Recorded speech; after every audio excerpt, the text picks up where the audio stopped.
Good evening with the CBC Sports News. I'm Damien Bess. Well, Barbados is just one victory away from securing their Davis Cup tie against El Salvador at the Wilde Tennis Center. The Bajans defeated their opponents in doubles action today after Marcelo Arevalo retired hurt on the eve of the fourth set, with Barbados leading 2-1. Let's take a look. Hayden Lewis and Darian King in the yellow and blue up against El Salvador's Marcelo Arevalo and Rafael Arevalo. First set, Barbados got off to a really sluggish start, and the Arevalo brothers took advantage.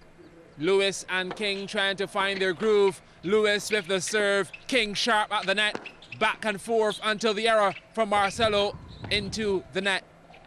And Barbados making it 2 games apiece in the first set. Serve and volley from Lewis, pinpoint.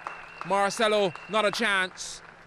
However, the Salvadorians broke the serve of the Bajans on a number of occasions, jumping out to a 4-2 lead. Lewis at full stretch into the net. In fact, the visitors would claim the first set 6-2, and the backhand of Rafael immaculate. In the second now, local lads showed some resistance. Marcelo with the serve, deep return from King. Then Lewis trades forehands with Marcelo, and King, alert at the net, puts it away. Barbados there pumped up, taking a 3-2 lead in the second set.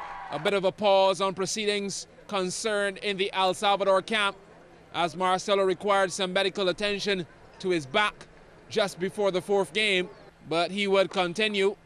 And the Arevalo brothers actually managed to tie things up at 4 games apiece. However, Lewis and King held their nerve. Lewis there with the ace, pace on that one. And then to finish it off, Lewis says, "It's my pleasure." Barbados win the second set, 6-4.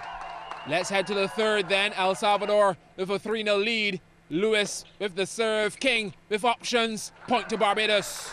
Well, things tight on both sides of the net. Lewis there with the unforced error. Then El Salvador taking the lead, 6-5. The angle on the shot from Marcelo, perfect. But the third set would have to be decided by a tiebreaker after King and Lewis made it 6-all. Lewis on point with the serve. In the tiebreaker now, Barbados lead 5-3, thanks to plays like this one. King at the net, persistent. But the Arevalo brothers would come back into their own, eventually taking the lead 9-8. However, the Bajans put together 3 straight points, including this one. Talk about reflexes, hanging tough at the net is Lewis, and the error from Marcelo, big time. Then the crowning moment, foot fault against Rafael on the serve, and Barbados take the third set in the tiebreaker, 11-9. They lead 2-1. But the Salvadorians would not return for the fourth set, throwing in the towel, withdrawing from the matchup. Marcelo still in some distress with his back injury. The final score, 6-2, 4-6, 7-6. Well, the reverse singles gets underway tomorrow at 10 a.m. with Darian King slated to take on Marcelo Arevalo. Well, Banks Wilde are the 2014 champions of the G4S Masters Cricket Tournament. Playing today at the Windward Ground, the visitors took on Republic Bank St. Catherine, and by winning the toss, posted the competitive total of 245 for 7 in their 35 overs. CBC's Anne-Marie Burke was there for the Banks Wilde innings. Banks Masters winning the toss, took first knock, and after losing 3 wickets, saw the fourth go with 147 on the board. Gabriel Paris is caught by Terry Connell for 60, a sterling knock that included 7 fours. Orion Bossick was on the other end, and he continued the boundary fest en route to what seemed to be a half century. But he fell 8 runs short on 42 when he struck the ball right into the hands of Talston Payne. Banks Masters now 169 for 5. This brought Gregory Allen to the crease, and he too got the ball to the ropes. But with just a single run added to that boundary, Allen got his walking papers. Bowled by Dave Clark, it was a short stay at the crease for Allen.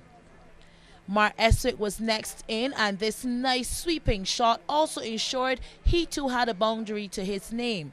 That 4 will be all he would contribute, as aiming to go hard for the ropes, he instead went right into the hands of Dave Clark. Banks now 197 for 7. This is where Banks regained stability, Barry Callender gaining 6 when the fielder stepped over the rope, attempting to claim the catch. On the other end, Emerson Jordan was also beating ball, a quick fire 4. The very next ball, Jordan was at it again, smashing this one in the very same position. Callender was making no sport. He too meant business. And this 4 came off the very next ball he faced, and he quickly moved to 30. Jordan wasn't done yet either. He ensured my cameraman got a first-hand view of his assault of the bowling. And one more for good measure. Jordan finishing unbeaten on 19, while Callender ended not out on 36. Banks posting a total of 245 for 7. Anne-Marie Burr, CBC Sports. Well, thanks, Anne-Marie. Afternoon showers at the ground then set St. Catherine the revised total of 216 from 30 overs, but they fell way short, mustering 162 for 7 in those 30 overs, giving Banks the victory by 53 runs. Sabil Foster is the national under-19 badminton champion. Foster defeated DeAndre Thorpe in the singles final at the Willie Gymnasium. This is the under-19 singles final. DeAndre Thorpe back in the screen playing Sabil Foster, and both started pretty well.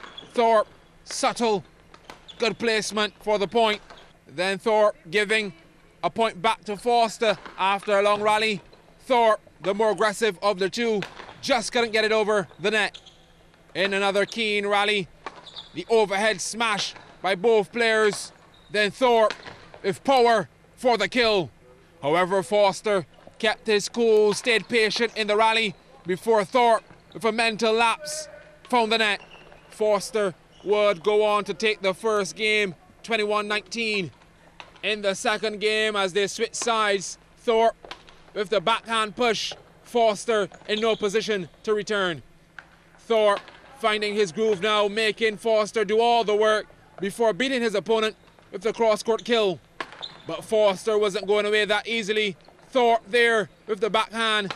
It floats out and point to Foster. Then Foster would go on to seal the deal, the error from Thorpe. And you could tell he was a happy man taking the match. 21-19, 21-18. Congratulations to Sabil Foster. Well, Foster then went on to do the double as he partnered with Corey Thanis to defeat Thorpe and Shea Martin in a doubles action, 21-16, 21-16. In regional cricket, host Trinidad and Tobago continue to lead the charge against Jamaica in round 6 of the WICB Regional First Class competition. Scores TNT 244 and 94 for 1, Jamaica 180. In the other games, Guyana 238 for 9 and 47 for 2, the Leewards 174. The combined campuses and colleges 225 and 66 for 4, the Windwards 157. World Youth silver medalist Tia Adena Bell will lead a 35-member Barbados Carifta Games team to this year's regional junior track and field meet in Martinique.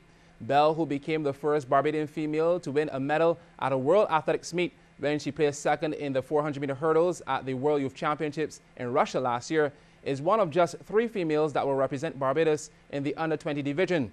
Also in that division is multi-Carifta medalist Akila Jones, who, like Bell, will join the team from her college in the United States. There are also 9 under-18 girls, 11 under-18 boys, and 12 under-20 boys on the squad, with Brian Holder as the head coach. The Carifta Games will be held over the Easter weekend.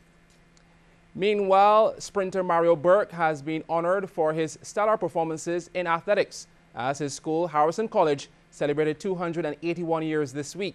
It's Founders Week, and the Old Harrisonian Society has paid tribute in recognition of Burke's contribution to the school. He was presented with a trophy from President Tammy Pilgrim, with Secretary Nyla Robson and Acting Deputy Principal Sonia Nelson present. Honored means a lot because we have a rich history and have very top people in almost every department, whether it be academic or sporting. So it means a lot to be honored, and I would like to say that I'm very grateful for this achievement. In about 3 weeks, I'll be going to represent the country at Carifta, and around June, July, I'll be going out to CAC Games and Youth Olympics as well as the World Juniors. Burke will be competing in the 100 and 200 meters at the meets.